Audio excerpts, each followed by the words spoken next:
आज शुरू करने जा रहे हैं सॉलिड स्टेट।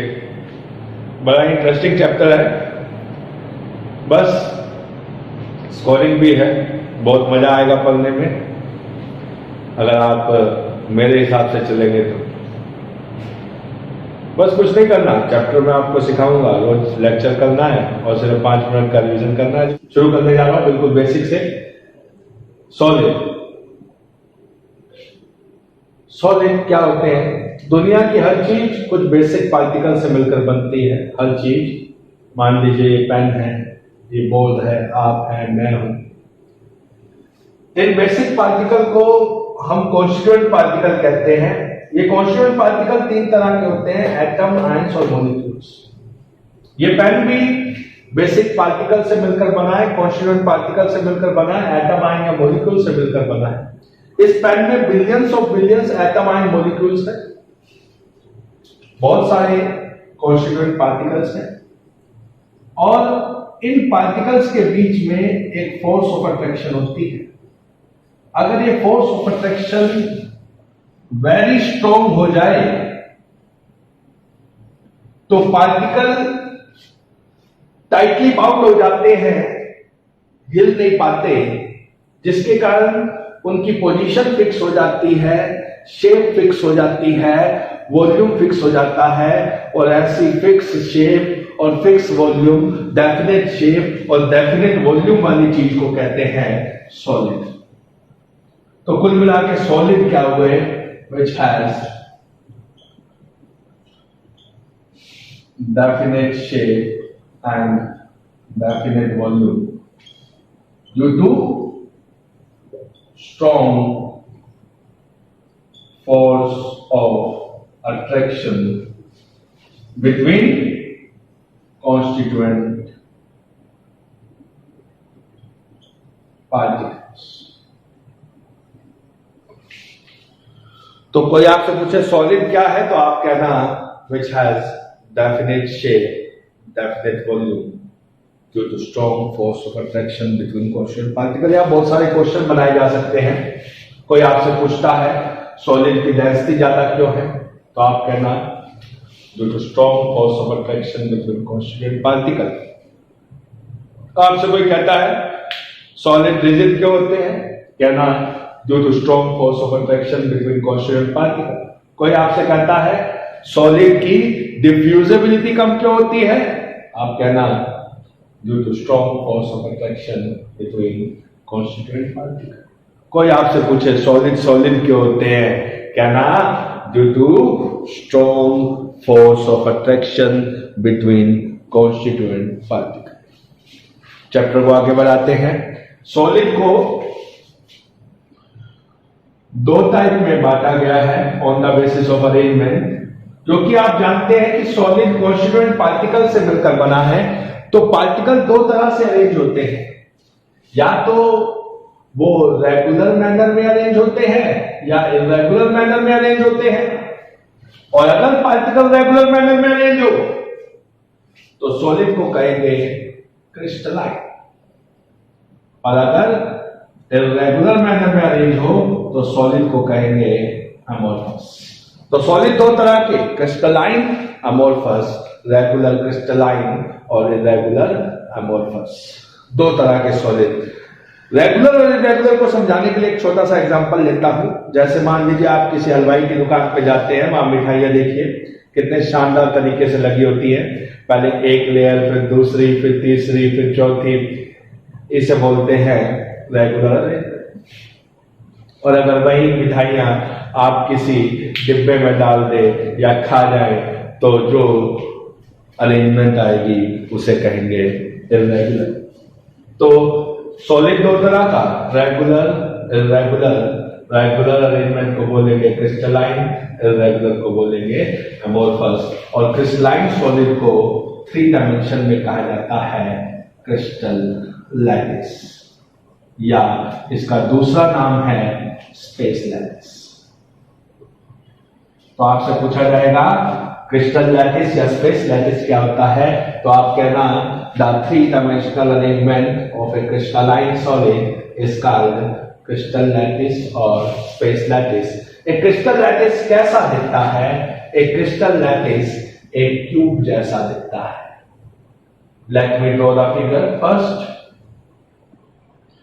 एक क्यूब बना लीजिए, फिर आपको क्या करना है, इस क्यूब को आपको डिवाइड करना है, इसको दो हिस्सों में, इसको भी, इसको भी, इसको भी, इसको भी, इसको भी, इसको भी, इसको भी, और फिर इन दोनों के कॉर्नर्स को ज्वाइन कर दीजिए, इन दोनों के कॉर्नर्स को ज्वाइन कर दीजिए, और फिर इन दोनों के कॉर्नर्स को भी, सेंटर को भी। ये जो फिगर बनी है, इस फिगर का नाम क्रिस्टल लैटिस है। इसमें जितने पॉइंट्स आपको दिख रहे हैं सभी जगह पे पार्टिकल रखे होते हैं। क्रिस्टल लैटिस किससे बना? क्रिस्टलाइन सॉलिड से। क्रिस्टलाइन सॉलिड किससे बना? पार्टिकल से, पार्टिकल की रेगुलर अरेंजमेंट से। इसमें एक खास बात देखते हैं, याद देखिए, ये ध्यान दीजिएगा,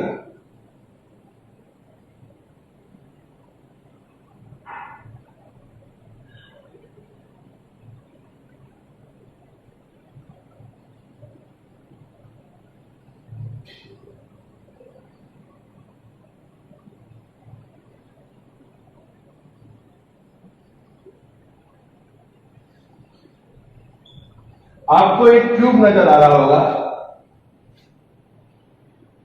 एक बॉक्स नजर आ रहा होगा, और इस बॉक्स के ऊपर भी एक ऐसा ही बॉक्स है, पीछे भी एक ऐसा ही बॉक्स है, राइट में भी एक ऐसा ही बॉक्स है, उसके पीछे भी एक ऐसा ही बॉक्स है, और इनके ऊपर भी 4 बॉक्स है।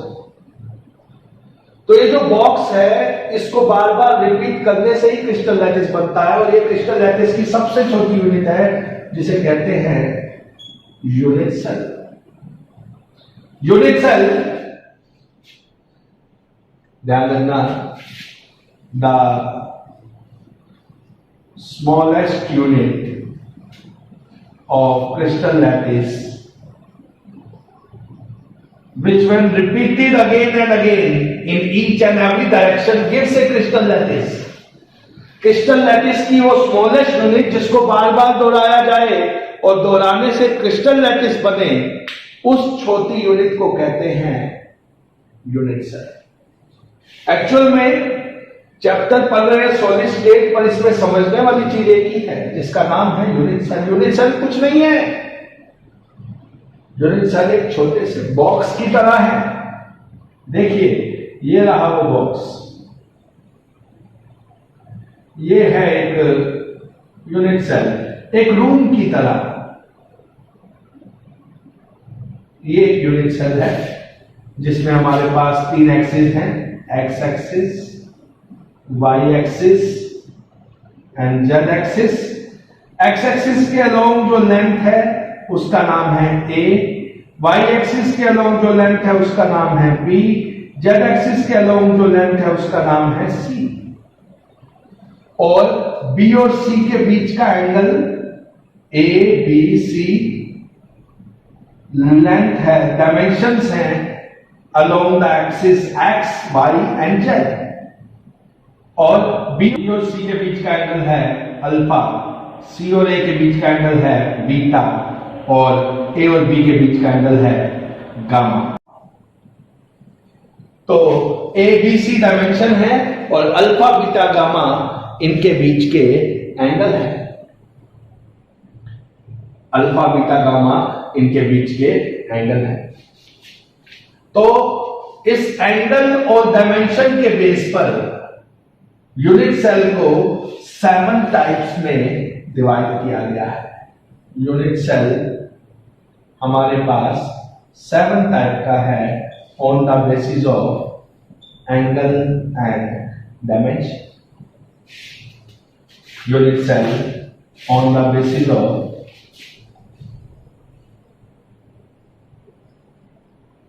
Angle and dimension. एंगल और डायमेंशन के बेस पर यूनिट सेल 7 टाइप का है। कौन कौन सा है ये यूनिट सेल 7 टाइप का? देखिएगा, ये 7 टाइप का यूनिट सेल कौन कौन सा है। पहला है cubic, trigonal, tetragonal, hexagonal, orthorhombic,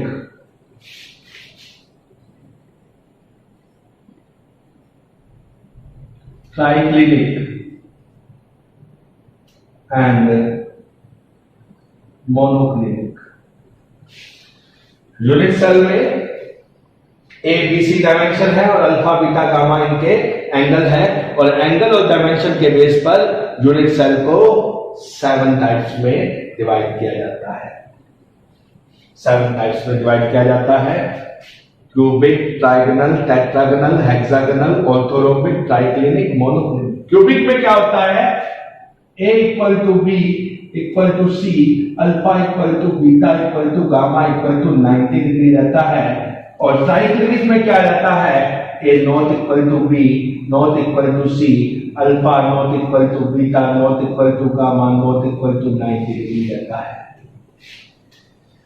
cubic में होते हैं all equal, A equal to B equal to C, alpha equal to beta equal to gamma equal to 90 degree. और ट्राइक्लिनिक में होता है A not equal to B not equal to C, alpha not equal to beta not equal to gamma not equal to 90 degree. और जबकि orthorhombic में होता है A not equal to B not equal to C, but alpha equal to beta equal to gamma equal to 90 degree. बच्चे, cubic का example है जैसे cube, जैसे इस क्यूब को देखिए, हमारे पास एक क्यूब है, इसमें क्या है? देखिए, A equal to B, A equal to B equal to C, and alpha equal to beta equal to gamma equal to 90 degree. ये क्यूब एक क्यूबिक यूनिट सेल का एग्जांपल है। और अगर मैं एक मैच बॉक्स की बात करूं, बड़ा फेमस एग्जांपल है मैच बॉक्स। मैच बॉक्स को देखिए, A this is length, this is breadth, length breadth and this is height. A not equal to B not equal to C, A not equal to B not equal to C. A बड़ा है, B छोटा है, C और छोटा है, but alpha equal to beta equal to gamma equal to 90 degree. Matchbox example है orthorhombic का, बड़ा फेमस ऑर्थोरोम्बिक का एग्जांपल है मैच बॉक्स, बड़ा फेमस। 1 नंबर का क्वेश्चन बोर्ड में आ चुका है। Example of orthorhombic is match box. अगली बात, हेक्सागोनल में क्या होता है? A equal to B but not equal to C, alpha equal to beta equal to 90 degree, but gamma equal to 120 degree. मैंने तो ऐसे याद किया है, क्यूबिक में ऑल इक्वल, ट्राइक्लिनिक में नॉट इक्वल, ऑर्थोरोम्बिक में हाफ इक्वल हाफ अनइक्वल, और हेक्सागोनल में गामा 120। सीधा क्यूबिक में ऑल इक्वल, ट्राइक्लिनिक में नॉट इक्वल, ऑर्थोरोम्बिक में हाफ इक्वल हाफ अनइक्वल, और हेक्सागोनल में गामा 120 डिग्री। एक बार शुरू से यहां तक चलता हूं क्योंकि बोर्ड भी फिल हो गया है। एक बार इसको रिवाइज करता हूं, फिर आगे चलता हूं। ध्यान दीजिएगा, अगर मेरे साथ चलेंगे तो चैप्टर बड़ा इजी हो जाएगा, बहुत लाजवाब हो जाएगा, मजा आ जाएगा आप लोगों को। ध्यान दीजिएगा। स्टार्ट किया, solid which has definite shape, definite volume due to strong force of attraction between constituent particle. Solid 2 तरह का, crystalline, amorphous, regular, crystalline, irregular, amorphous. Crystalline को 3 डायमेंशन में कहा जाता है, क्रिस्टल लैटिस। क्रिस्टल लैटिस की स्मॉलेस्ट यूनिट कहलाती है unit cell. Unit cell angle and dimension के बेस पर 7 टाइप्स का है, cubic, trigonal, tetragonal, hexagonal, orthorhombic, triclinic, monoclinic. Cubic all equal, triclinic not equal, orthorhombic half equal half unequal, hexagonal gamma 120। Trigonal को rhombohedral भी कहा जाता है। Trigonal को रोम्बोहेड्रल भी कहा जाता है। अभी देखिए हमने किया क्या है, मेरे पास दो तरह का सॉलिड था, क्रिस्टलाइन अमोर्फस। क्रिस्टलाइन अमोर्फस की मेरे पास बहुत लंबी चौड़ी डिटेल है, पर मैं वो बातें भी आपसे करूंगा पर लेक्चर के लास्ट में। अगर एनसीईआरटी या किसी बुक को देखोगे तो इन चीजों की बातें स्टार्टिंग में करता है, बोरिंग चीजें हैं मैं लास्ट में करूंगा। बहुत सारे चीजें हैं मेरे पास क्रिस्टलाइन और अमोर्फस को लेकर, बताऊंगा इनके बारे में भी पर बाद में। अमोर्फस हमारे सिलेबस में उतना ज्यादा नहीं है जितना क्रिस्टलाइन है। हमने क्रिस्टलाइन को आगे बढ़ाया, फिर क्रिस्टलाइन को 3 डायमेंशन में क्रिस्टल लैटिस की स्मॉलेस्ट यूनिट सेल 7 टाइप का। 7 में से मैंने 7 में से 4 आपको याद भी करवाए, क्यूबिक में all equal, triclinic, not equal, orthorhombic, half equal, half unequal, hexagonal, gamma 120। पर इनमें से सबसे खास है क्यूबिक, तो हम पढ़ेंगे इसके आगे क्यूबिक यूनिट सेल। क्या पढ़ेंगे? Cubic unit cell. तो अब हमें पढ़ना है cubic unit cell. Cubic unit cell बिल्कुल एक क्यूब की तरह होता है, बिल्कुल एक क्यूब की तरह।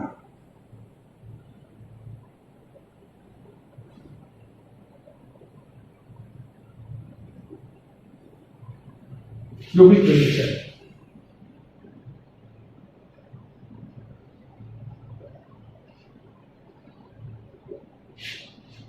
एक क्यूब की तरह होता है जिसमें सारी डायमेंशन इक्वल होती है। अगर ये ए है तो ये भी ए, ये भी ए। मतलब A equal to B equal to C, alpha equal to beta equal to gamma equal to 90 degree. ये सारे एंगल भी 90 डिग्री के।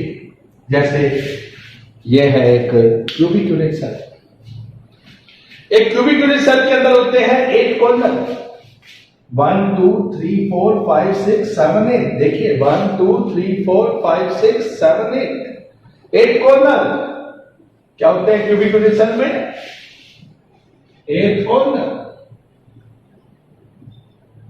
6 फेस होते हैं, ऊपर नीचे आगे पीछे दाएं बाएं, 6 face. 8 corner, 6 face, 12 edge. 12 edge होती हैं एक क्यूबिक यूनिट सेल में। देखिए 1 2 3 4, 1 2 1 2 3 4, 4 पीछे, 8 9 10 11 12। 8 corner, 6 face, 12 edge, 1 body centre.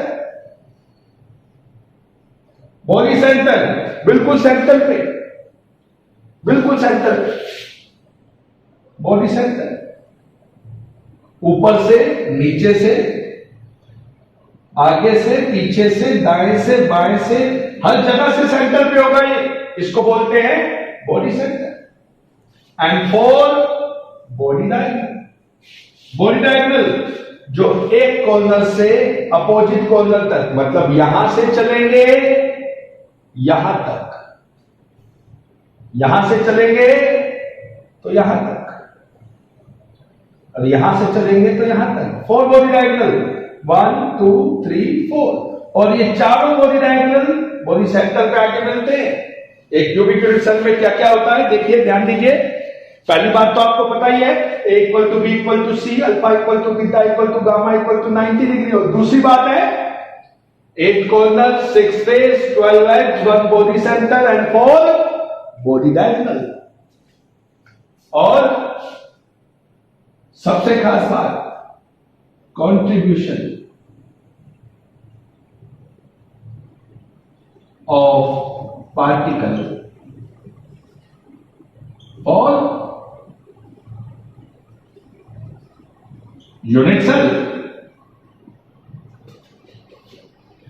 अब देखिए ये क्रिस्टल लैटिस है,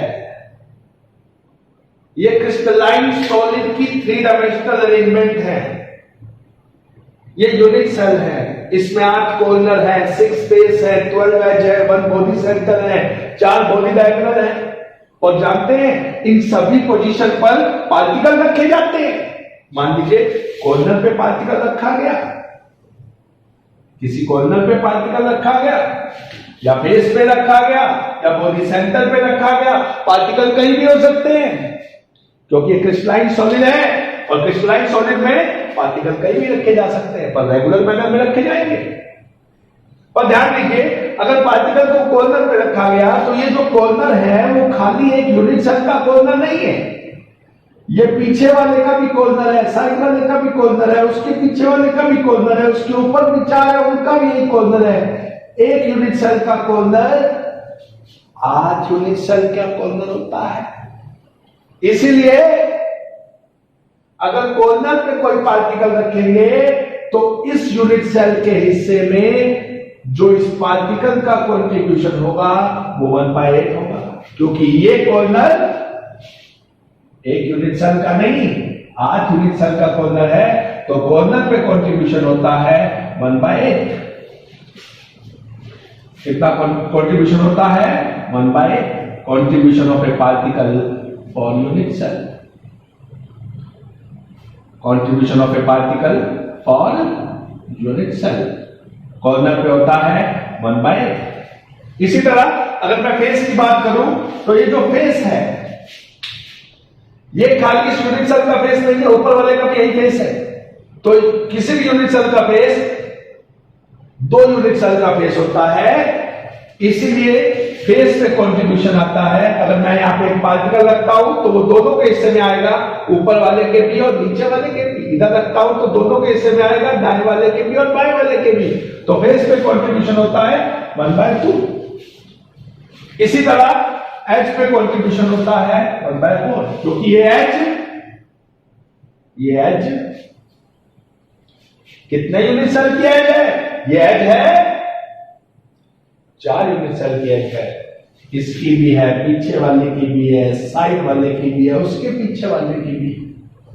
और पर हाँ, अगर कोई पार्टिकल सेंटर पे रहता है तो उसका कंट्रीब्यूशन बन रहता है, क्योंकि वो पार्टिकल वो बॉडी सेंटर जो है वो सिर्फ उसी यूनिट सेल का है, वो किसी और यूनिट सेल का नहीं है। इसलिए बॉडी सेंटर पे हाँ कॉर्नर 8 यूनिट सेल का कॉर्नर है, फेस 2 यूनिट सेल का फेस है, पर सेंटर एक ही यूनिट सेल का सेंटर है। इसलिए कॉर्नर पे कंट्रीब्यूशन होता है 1/8, फेस पे कंट्रीब्यूशन होता है 1/2, एज पे कंट्रीब्यूशन होता है 1/4 और सेंटर पे कंट्रीब्यूशन होता है 1। और डायगोनल भी यूनिट सेल के अंदर ही आता है, इसलिए डायगोनल पे भी कंट्रीब्यूशन होता है 1। तो अभी तक ये सबसे खास बात है, याद रखना, क्यूबिक यूनिट सेल में होते हैं 8 corner, 6 face, 12 edge, 1 body centre, 4 body diagonal, और इनका कंट्रीब्यूशन है 1/8, 1/2, 1/4, 1, 1। एक बार रिपीट करेंगे, क्या क्या होता है क्यूबिक यूनिट सेल में? 8 corner, 6 face, 12 edge, 1 body centre, 4 body diagonal. एक बार इसको याद कर लीजिए बच्चे, बहुत सारे न्यूमेरिकल बनते हैं इस बात पर, यही बेस है इस चैप्टर का। ध्यान देंगे क्या क्या होता है क्यूबिक यूनिट सेल में? 8 corner, 6 face, 12 edge, 1 body centre, 4 body diagonal, और इनका कंट्रीब्यूशन कितना है? कॉर्नर का कंट्रीब्यूशन है 1/8, 1/2, 1/4, 1, 1। अब एक बार शुरू से रिवीजन करेंगे और फिर करते हैं कुछ न्यूमेरिकल और ले चलते हैं आपको सॉलिड स्टेट में कुछ आगे। तो एक बार शुरू से, solid which have definite shape, definite volume due to strong force of attraction between constituent particles. Solid 2 तरह का, crystalline, amorphous, regular, crystalline, irregular, amorphous. Crystalline को 3 डायमेंशन में कहते हैं क्रिस्टल लैटिस, और क्रिस्टल लैटिस की स्मॉलेस्ट यूनिट कहलाती है यूनिट सेल, और यूनिट सेल है 7 टाइप का। कौन कौन सा? Cubic, trigonal, tetragonal, hexagonal, orthorhombic, triclinic, monoclinic. और हमने क्यूबिक में देखा, क्यूबिक में ऑल इक्वल, ट्राइक्लिनिक में नॉट इक्वल, ऑर्थोरोम्बिक में हाफ इक्वल, हाफ अनइक्वल, और हेक्सागोनल में गामा 120। हमारे पास 7 टाइप के यूनिट सेल है, पर हम पढ़ेंगे सिर्फ क्यूबिक यूनिट सेल। खास तौर पे क्यूबिक यूनिट सेल में होते हैं 8 corner, 6 face, 12 edge, 1 body centre, 4 body diagonal, और उनका कंट्रीब्यूशन है 1/8, 1/2, 1/4, 1, 1। अब चलते हैं कुछ न्यूमेरिकल्स की तरफ। ध्यान दीजिएगा, न्यूमेरिकल्स करने जा रहे हैं, बिल्कुल ध्यान से सुनते जाइएगा। क्वेश्चन दिया गया क्वेश्चन दिया गया कि हमारे पास एक क्यूबिक यूनिट सेल है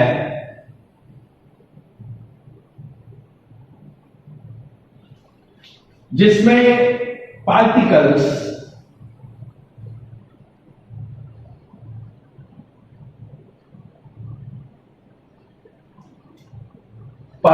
जो हैं ऑल कॉर्नर्स पे हैं एंड ऑल फेस सेंटर्स पे,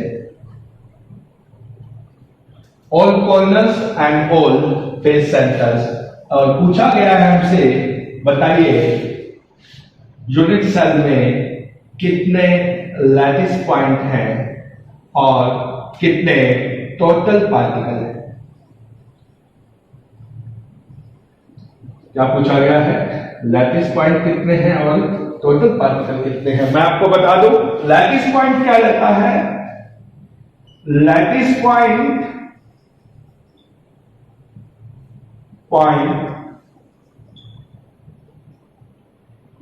on which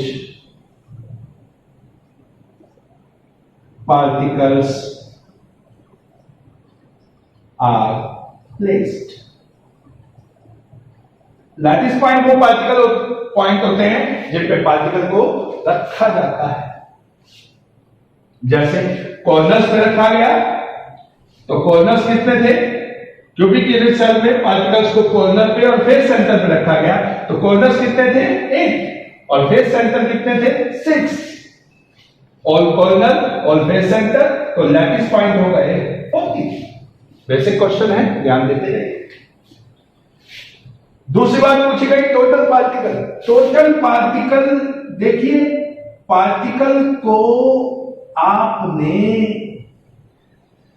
कॉर्नर पे रखा तो है, पर हर पार्टिकल का कंट्रीब्यूशन कॉर्नर पे सिर्फ 1/8 है।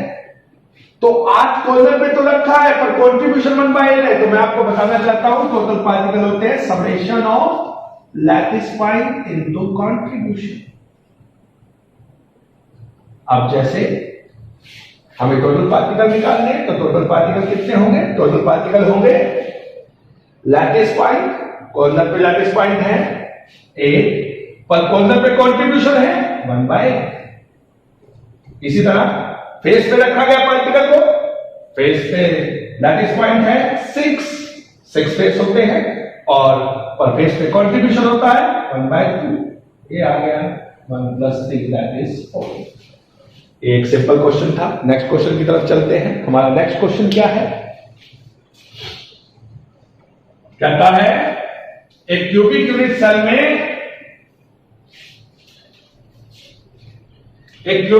सेल में one particle on each corner and 2 particle on each body diagonal. बच्चे ध्यान दें,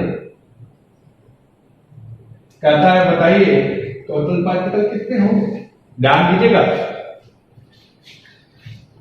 1 particle on each corner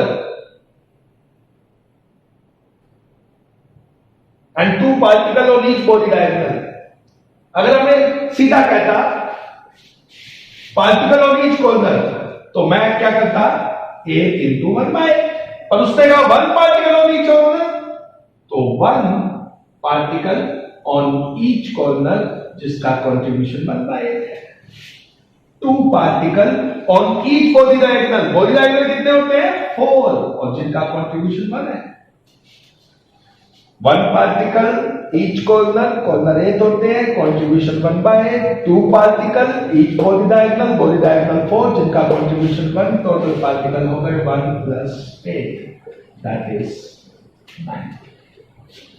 next question पे चलेंगे।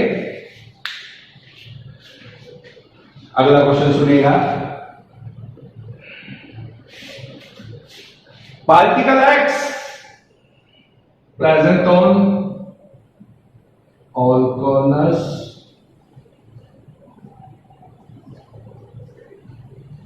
as well as face centers. While particle Y present on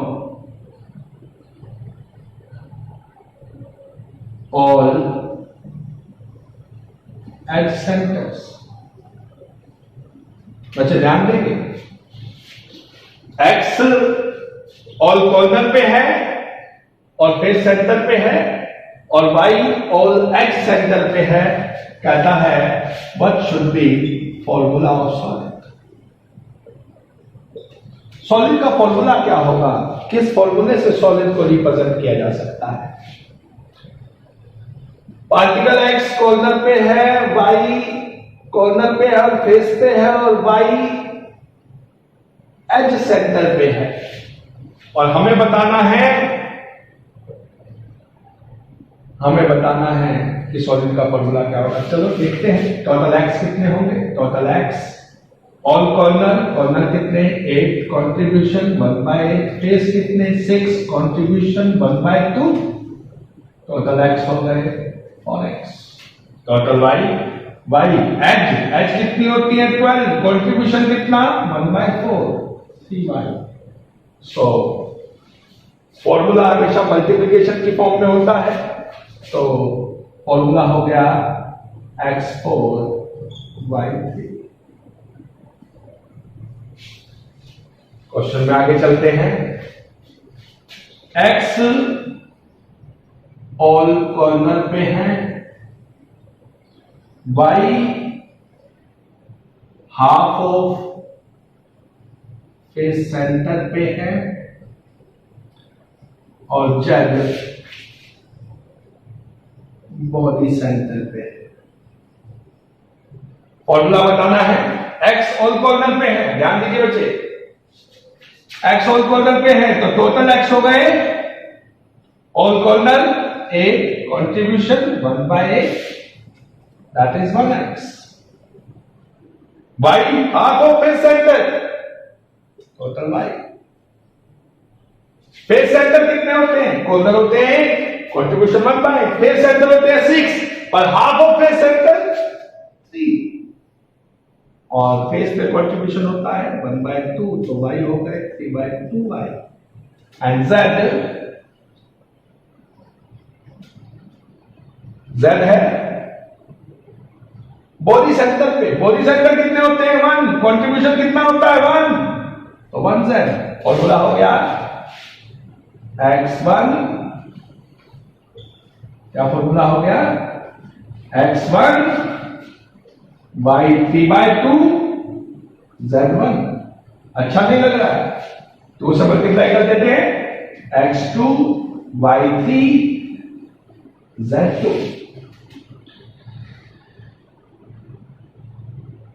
अभी भी अच्छा नहीं लग रहा है, 2 कॉमन आ सकता है, तो ये हो गया y3 xz twice। This will be our answer। तो बच्चे, ये आज कुछ आसान क्वेश्चनों से हमने शुरुआत की है, कल चलते हैं थोड़ा सा लेवल अप करके। नेक्स्ट लेक्चर में साथ दीजिएगा, बहुत मजा आएगा। एक बार शुरू से रिवीजन हो जाए, चलिए एक बार शुरू से रिवीजन हो जाए, चलिए शुरू करते हैं, शुरू से, बिल्कुल शुरू से। Solid definite shape, definite volume due to strong force of attraction between constituent particle। 2 type का, crystalline, amorphous, regular crystalline, irregular amorphous. Crystalline को 3 डायमेंशन में, क्रिस्टल लैटिस की स्मॉलेस्ट यूनिट सेल 7 टाइप का। कौन कौन सा, cubic, trigonal, tetragonal, hexagonal, orthorhombic, triclinic, monoclinic. Cubic में all equal, triclinic में नॉट इक्वल, ऑर्थोरोम्बिक में half equal, half unequal, hexagonal में गामा 120। पर हमने पढ़ना है सिर्फ इसमें से cubic unit cell. Cubic unit cell में क्या क्या होता है, 8 corner, 6 face, 12 edge, 1 body centre, 4 body diagonal. इनका कंट्रीब्यूशन कितना है 1/8, 1/2, 1/4, 1/1। और ध्यान रखना, लैटिस पॉइंट वो होते हैं जहां पार्टिकल रखे जाते हैं और टोटल पार्टिकल होते हैं लैटिस पॉइंट इनटू कंट्रीब्यूशन का समेशन। और अगली बात करेंगे हम कल। तब तक बाय बाय, थैंक यू।